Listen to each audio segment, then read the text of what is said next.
भीमसेन का भोजन सामग्री लेकर बकासुर के पास जाना और स्वयं खा लेना।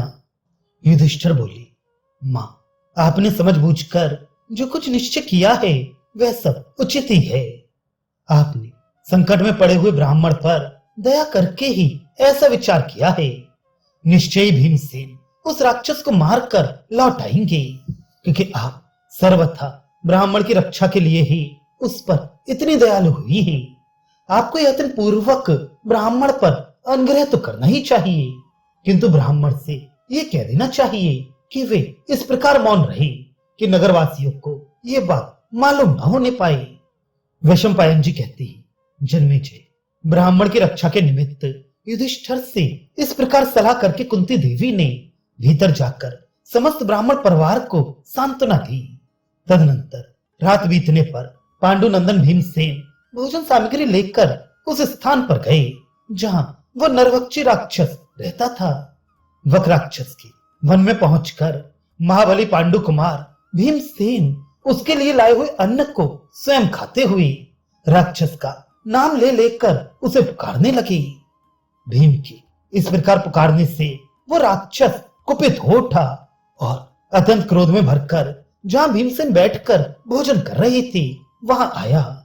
उसका शरीर बहुत बड़ा था। वह इतने महान वेग से चलता था मानो पृथ्वी को विदीर्ण कर देगा। उसकी आंखें रोष से लाल हो रही थी। आकृति बड़ी विकराल जान पड़ती थी।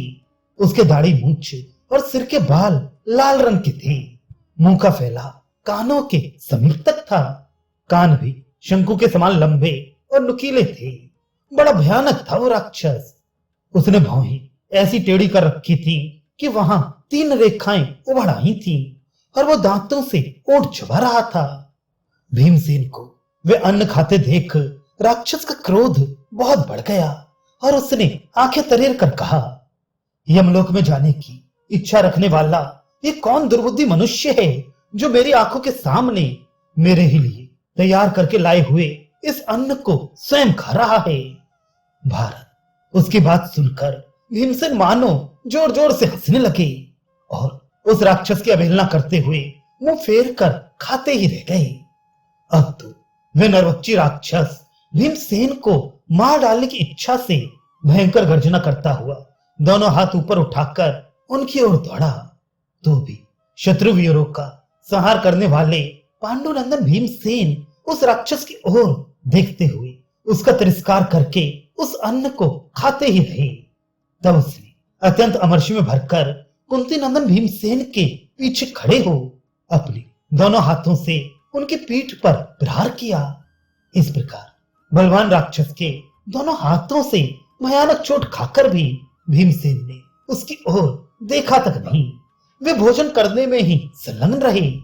तब उस बलवान राक्षस ने पुनः अत्यंत कुपित हो एक वृक्ष उखाड़कर भीमसेन को मारने के लिए फिर उन पर धावा किया।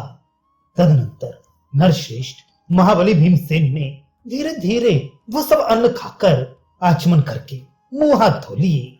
फिर वे अत्यंत प्रसन्न हो युद्ध के लिए डट गए। जन्मेजय, कुपित राक्षस के द्वारा चलाए हुए उस वृक्ष को पराक्रमी भीमसेन ने बाएं हाथ से हंसते हुए से पकड़ लिया। तब उस बलवान निशाचर ने पुनः बहुत से वृक्षों को उखाड़ा और भीमसेन पर चला दिया। पांडुनंदन भीम ने भी उस पर अनेक वृक्षों द्वारा प्रहार किया। महाराज, नरराज तथा राक्षस राज का वो भयंकर वृक्ष युद्ध उस वन के समस्त वृक्षों के विनाश का कारण बन गया। तदनंतर बकासुर ने अपना नाम सुनाकर महाबली पांडुनंदन भीमसेन की ओर दौड़कर दोनों बाहों से उन्हें पकड़ लिया।